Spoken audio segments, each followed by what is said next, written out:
Olá, seja bem-vindo ao canal História Geral. E nesse vídeo veremos a continuação da história sobre a civilização assíria. E se não viu a parte 1, recomendo que assista a primeira parte antes, para ficar mais fácil de entender, de forma cronológica, como que esse povo emergiu na história.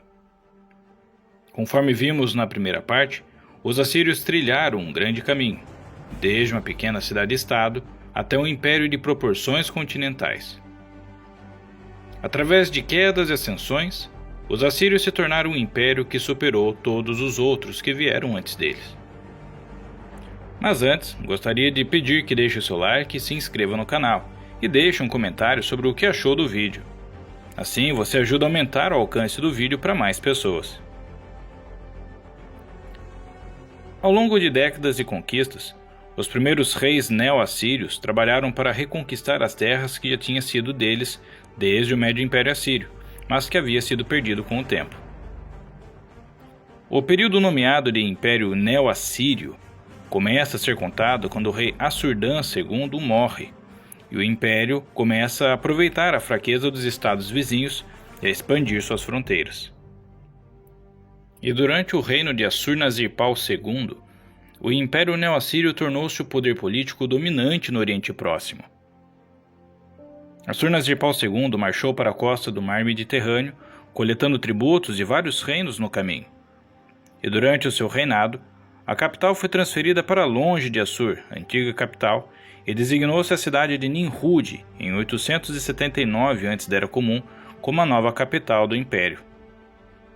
Embora não fosse mais a capital política, a cidade de Assur permaneceu o centro cerimonial e religioso do Império Assírio.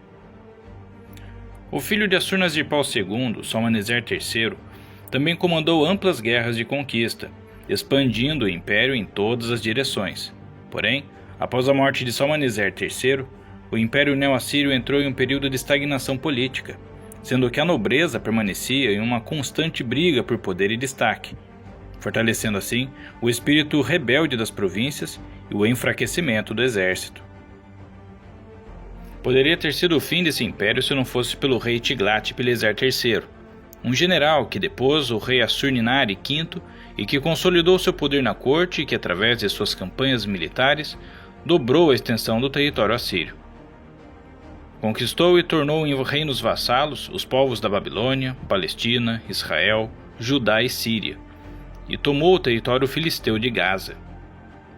Mais ao norte, conquistou o reino Urartu e o reino de Arpade, sitiando as cidades e massacrando o povo local, e realizando a conhecida política de realocação de prisioneiros pelo império, para quebrar a moral dos conquistados e suprimir sua cultura e tentativas de rebeliões, assimilando por completo os conquistados. Nessa época, o exército assírio já era conhecido pela sua brutalidade, e era uma sociedade extremamente militarizada e governada por uma aristocracia guerreira, onde a elite, e até mesmo os reis, sempre realizavam caçadas de leões, uma demonstração de força. Com o processo de expansão de seu império, os reis assírios transformaram seu exército no primeiro exército profissional da história. Os exércitos assírios ficaram conhecidos por suas exímias táticas de batalha, pelo desenvolvimento de ótimas armas de cerco, pelo uso de armas de ferro ao invés de bronze e pela brutalidade com a qual tratavam seus adversários. O Império Neo-Assírio atingiu o auge de sua extensão e poder sob a dinastia Sargônida, fundada pelo rei Sargão II, e o rei Senaqueribe, filho de Sargão II, transfere a capital imperial para a cidade de Nínive, em 706 a.C.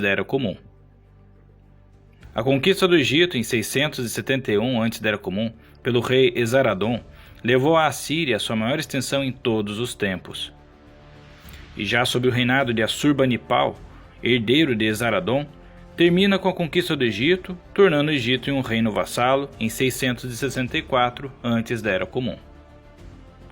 Já em 652 a.C., Samassumalkin, irmão do então rei Assurbanipal, que foi um rei vassalo da Babilônia, se aliou com reinos inimigos dos assírios, como o reino de Elão, de Cuxi e o dos caldeus, levando assim a uma guerra civil pelo poder que se arrastou por 4 anos. E por volta de 650 a.C., as forças de Assurbanipal sitiam as cidades de Sipar, Borsippa, Kuta e a própria Babilônia. Babilônia finalmente cai em 648 a.C. e é saqueada por Assurbanipal, destronando e matando seu irmão Samassu-Malkin e os outros líderes rebeldes. No entanto, o espírito de independência desses povos permanece. Anos depois, uma revolta na Babilônia comandada pelo rei Nabopolassar em 626 a.C., em combinação com a invasão do rei Ciaxares da Média em 615 a.C., levou à conquista medo-babilônica do Império Assírio. A poderosa cidade de Assur, a joia do Império Assírio, cai em 614 a.C., e a capital assíria, Nínive, cai em 612 a.C. O último governante assírio, Assurbanipal II, tentou reunir o exército assírio na cidade de Arã, no oeste, mas foi derrotado no ano de 609 a.C., marcando o fim da antiga linha de reis assírios e da Assíria como um estado soberano. Apesar da violenta queda do Império Assírio, a cultura assíria continuou a sobreviver durante o subsequente período pós-imperial e além mais. Houve uma diminuição dramática no tamanho e número de assentamentos habitados durante o governo do Império Neobabilônico, fundado por Nabopolassar, e as antigas capitais assírias, Assur, Nimrud e Nínive, foram quase completamente abandonadas, e por todo o período em que ficou sob o controle do Império Neobabilônico, a Síria permaneceu uma região marginalizada e escassamente povoada. O dialeto assírio de língua acádia foi extinto, tendo no final do Império Neo-Assírio já sido amplamente substituído pelo aramaico como idioma comum. Porém, sob o domínio do Império Aquemênida, a maior parte do território foi organizado em uma forma de atura, ou província. A organização em uma única grande província, a falta de interferência dos governantes nos assuntos locais e a política permissiva dos reis aquemênidas com relação à religião local, houve um retorno do culto do deus Assur para a cidade de Assur, ajudando assim a manter o resquício de cultura local, apesar de serem submissos a um reino estrangeiro. Sob o Império Seleucida, que controlava a Mesopotâmia no final do século IV e meados do século II a.C., regiões assírias como Assur, Nimrud e Nínive foram reassentadas e um grande número de aldeias foi reconstruída e expandida. Depois que o Império Parta conquistou a região do Império Seleucida, a recuperação da Síria continuou a prosperar, e houve um renascimento nos séculos I e III da Era Comum, com a região sendo reassentada e restaurada com tanta intensidade que a densidade populacional atingiu níveis não vistos desde o Império Neo-Assírio. A região onde os assírios viviam estava sob domínio dos partas e foi dividida e governada principalmente por um grupo de reinos vassalos do Império Parta, incluindo o reino de Osroena, de Adiabena e de Atra. Embora em alguns aspectos influenciados pela cultura assíria, esses estados em sua maioria não eram governados por governantes assírios.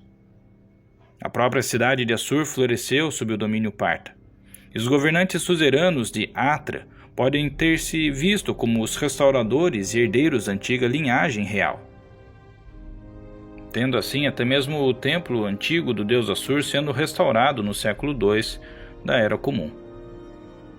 Esta última era de ouro cultural terminou com o saque de Assur pelo Império Sassânida por volta do ano 240 da Era Comum.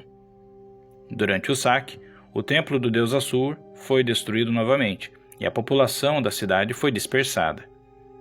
E a partir do século I da Era Comum, muitos dos assírios se tornaram cristãos, embora houvesse os remanescentes das antigas religiões politeístas. Apesar da perda de poder político, os assírios continuaram a constituir uma parcela significativa da população no norte da Mesopotâmia, até a supressão e massacres por motivos religiosos sob os reis do Ilkhanato Mongol e do Império Timúrida, nos séculos XIV, que os relegou a uma minoria étnica e religiosa local. A etnia dos assírios teve uma relativa paz sob o domínio do Império Otomano, que ganhou o controle da Síria no século XVI. No final do século XIX e início do século XX, quando os otomanos se tornaram cada vez mais nacionalistas, novas perseguições e massacres foram decretados contra os assírios, culminando no infame Saifo, genocídio assírio, durante a Primeira Guerra Mundial, resultando na morte de cerca de 250 mil assírios, motivado por intolerância racial e religiosa. E ao longo do século XX e até hoje, muitas propostas sem sucesso foram feitas pelos assírios para recuperarem sua autonomia e independência. Outros massacres e perseguições ocorreram, decretados tanto por governos quanto por grupos terroristas como o Estado Islâmico, resultando na maioria do povo assírio vivendo em diáspora. O legado desse povo guerreiro é visto na cultura, na arquitetura, na história e nas instituições políticas que os povos que os conquistaram acabaram adotando.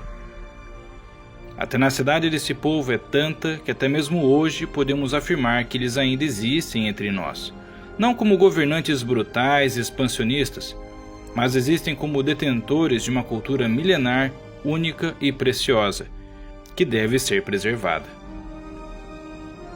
Espero que tenham gostado dessa viagem no tempo, e se gostou deixe seu like e se inscreva no canal. Até a próxima história!